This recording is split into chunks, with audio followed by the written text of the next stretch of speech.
When you go silent, here's what really happens. Script in Dr. Laura Berman style. What really happens when you stop responding. When the typing bubbles vanish, and you're no longer checking if they come back. When love, once loud and constant, transforms into silence, yet not the kind that's empty. It's the kind that holds every word once spoken, every emotion once shared. Because here's the truth. The most powerful moment in any relationship isn't the fight, or even the goodbyes. The silence that follows when you're finally done. Not angry, not heartbroken, just done. And that kind of silence. It doesn't plead, it doesn't chase, it doesn't explain. It just exits quietly, completely allowing the absence to speak in ways words never could. The thing is, when you're always there, people stop hearing the music. They stop noticing the beauty of your presence, the morning check-ins, the late-night concern, the steady stream of connection. But when all of it goes silent, that's when the echo sets in.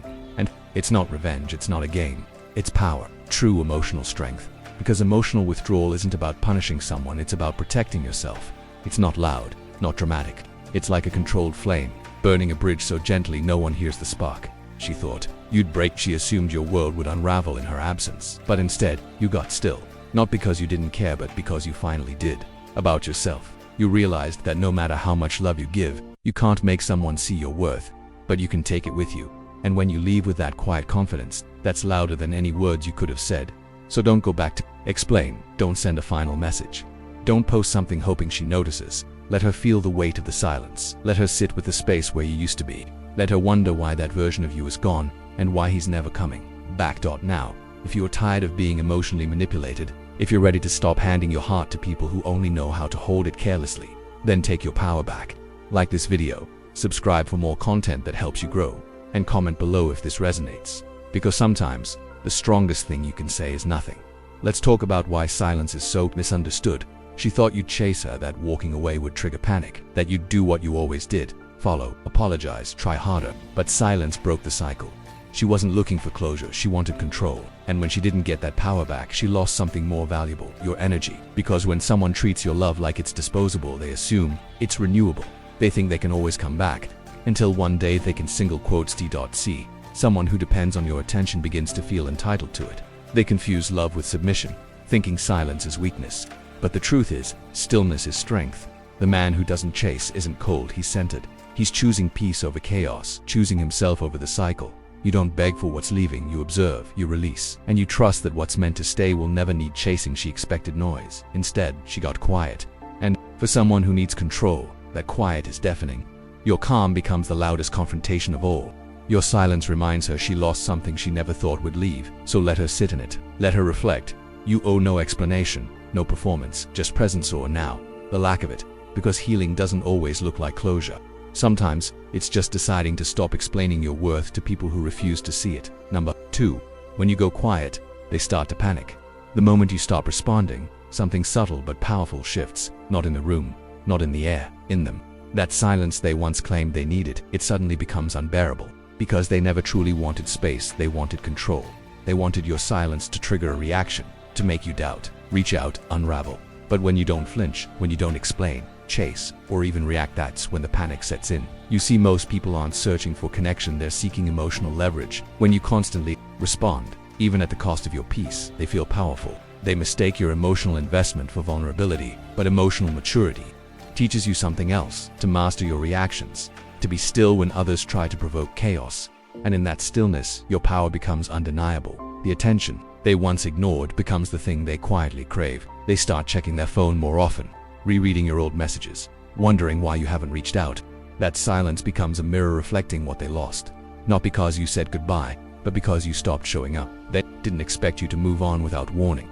They didn't think you'd be okay without them. And when they feel that absence, it hits deeper than any argument could. Because silence forces people to face themselves, and sometimes, that's the loudest reckoning of all. If she played games, if she pulled away just to test you, if she lied or created distance just to see how you'd react, then your silence isn't just quiet, it's a mirror. Every unanswered call, every ignored message, every unopened story, that's her conscience knocking. And you're no longer opening the door. Regret doesn't grow in closure, it grows in silence. Number 3. Emotions are powerful, but when we don't control them, they control us. In the hands of the wrong person, or even in our own unchecked reactions, emotions stop being tools and become weapons. She didn't have to shout to break you. She just had to stir the storm inside you. And once you're emotional, you're predictable.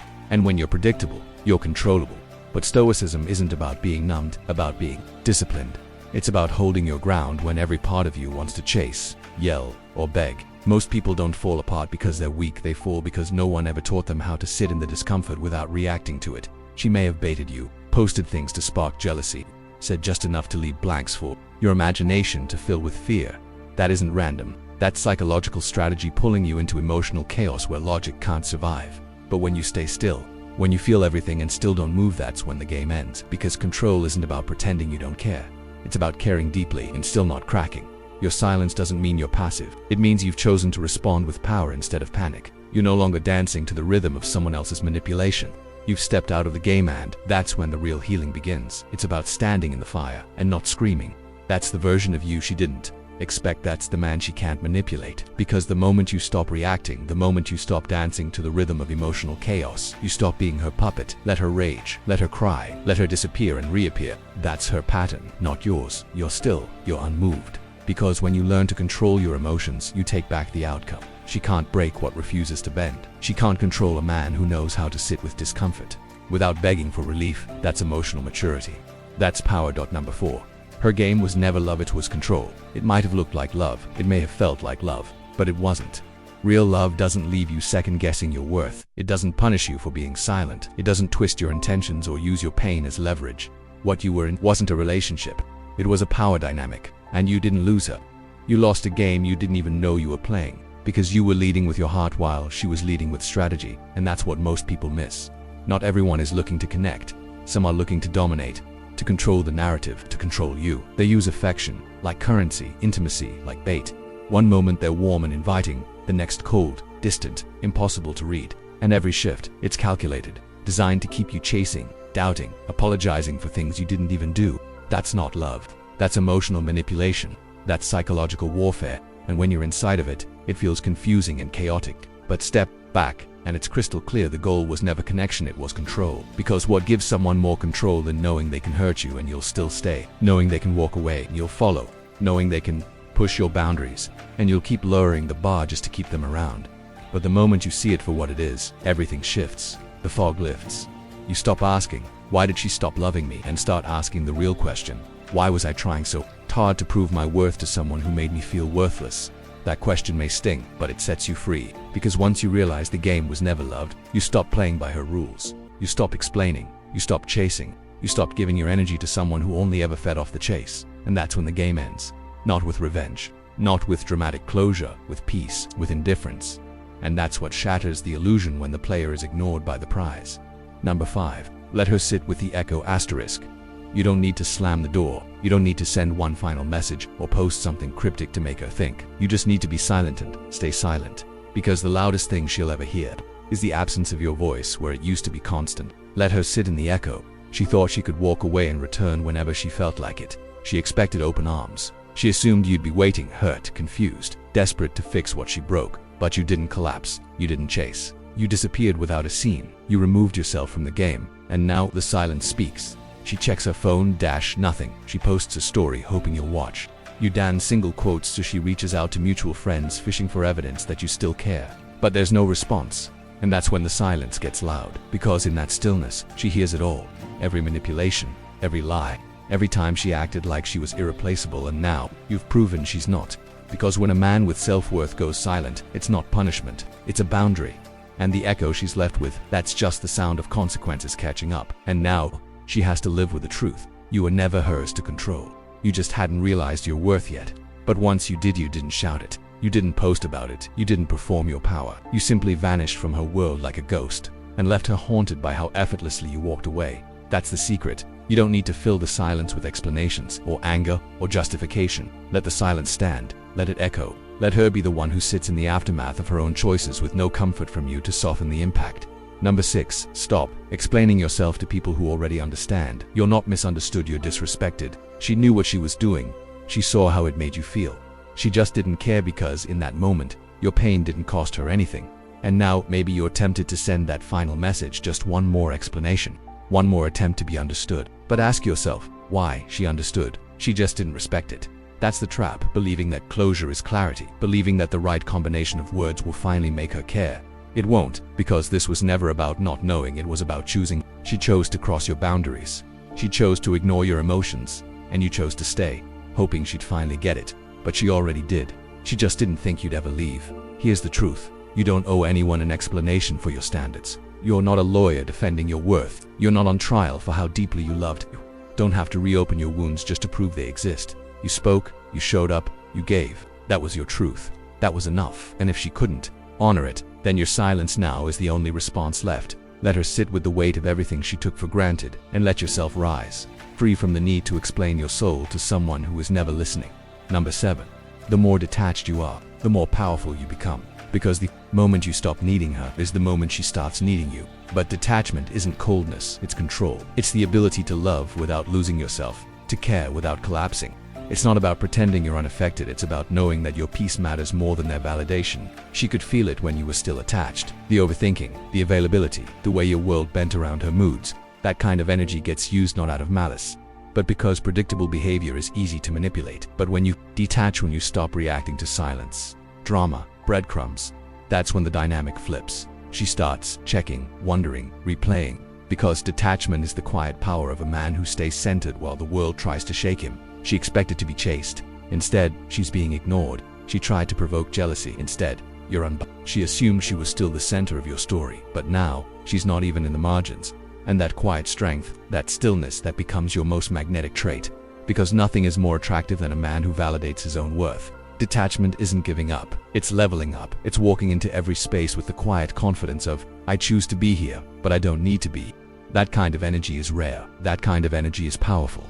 That kind of energy is stoic. Number 8. Don't just move on, level up. Moving on is what she expected. Leveling up is what she never saw coming. Anyone can block, unfollow, date someone new. That's surface, that's noise. But real growth, that's silent, that's ed. When you quietly become everything she told herself you'd never be: stronger, smarter, focused, and completely out of reach. You don't get even by replacing her. You get even by replacing the version of you who tolerated her. The one who doubted himself, the one who bent over backward to prove he was enough.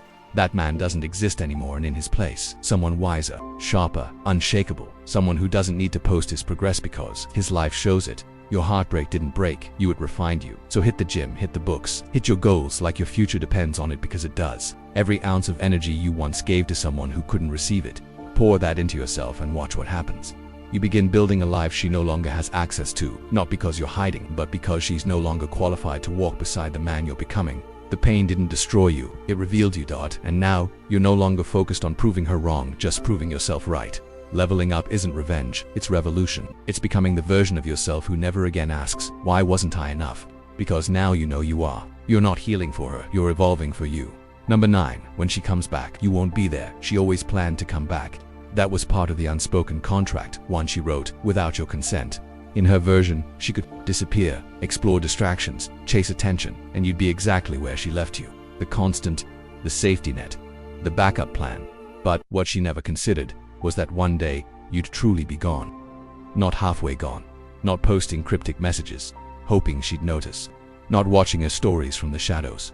Gone. Emotionally unavailable. Mentally untouchable. Spiritually out of reach. Not bitter, not angry, just done. And that's when she returned. When the thrill fades, when the other options prove hollow, when she realizes attention isn't the same as affection. She'll send the "Hey stranger" text, the "Was just thinking about you" message. It'll be subtle, soft, polished with nostalgia, but underneath it, it's the same game. She's checking for a crack in the door, but this time she'll find nothing open. Because something did change. You're not the man she left. The one who once clung to her words now doesn't even notice her reach. The man who once waited for her reply is now walking his own path, no longer hoping she'll catch up. Stoicism teaches us that freedom isn't just walking away, it's never looking back. So when she comes back, you won't be there not to hurt her, not to prove a point, but because that chapter is closed, and you've grown too far to reread a story that already ended. She realized too late that you weren't waiting, you were healing. And in your silence, she'll find the answer she didn't want to hear. Number 10, the final silence, is the one that echoes forever. There's a kind of silence that doesn't just mark the end, it becomes the end. No goodbye, no breakdown, no dramatic moment, just a quiet absence so complete, becomes eternal. She didn't expect that. She thought silence was just a pause, a waiting room, a cold front she could warm with a little charm, a message, a memory. But this silence, it's not a tactic, it's the truth. No response, no engagement, not even a grudge, because the deepest form of detachment isn't hatred, it's indifference. The love she once took for granted, no longer hers to touch. The space you once gave her, now occupied by peace, by purpose, by self-respect. That version of you who needed to be understood by someone who wasn't listening, he's gone, and in his place stands a man who doesn't explain himself to the past. This is where stoicism wins. You stopped and get to hurt her, but because there was simply nothing left to say. That silence, it's sacred now. It's your closure, it's your strength, it's your proof that you outgrew her chaos. Not only are you done, you're never coming back. She'll think about it longer than you ever will. She'll replay it in her mind while you're busy building something better. And every time she reaches for the memory of you, that silence will answer cold, clear, permanent. So here you are, not broken, not bitter, just done. And that's the most dangerous version of you, because you didn't lash out. You didn't beg to be seen. You didn't perform pain. You walked away quietly, completely. Your silence isn't weakness, it's evolution. You finally realized begging for love is beneath you. Explaining your worth is over, because the man who walks away in peace is the one they never forget. You don't need revenge. You don't need validation. You don't need closure. You are the closure. Let her remember the sound of your silence. Let her sit with the ghost of the man she thought would never leave. And you keep building, keep rising, keep becoming someone so grounded, so powerful, so unreachable, that even your past can't recognize you. The silence is loudest when you're finally done. And you, my friend, are done. If you're finished begging to be seen. If you're ready to live like you finally get it, hit that like button, subscribe to Stoicism. Turn on notifications so you never miss a message that reminds you who you really are. And in the comments, write, I don't return to what I had to heal from. Your silence is your power. Don't own it.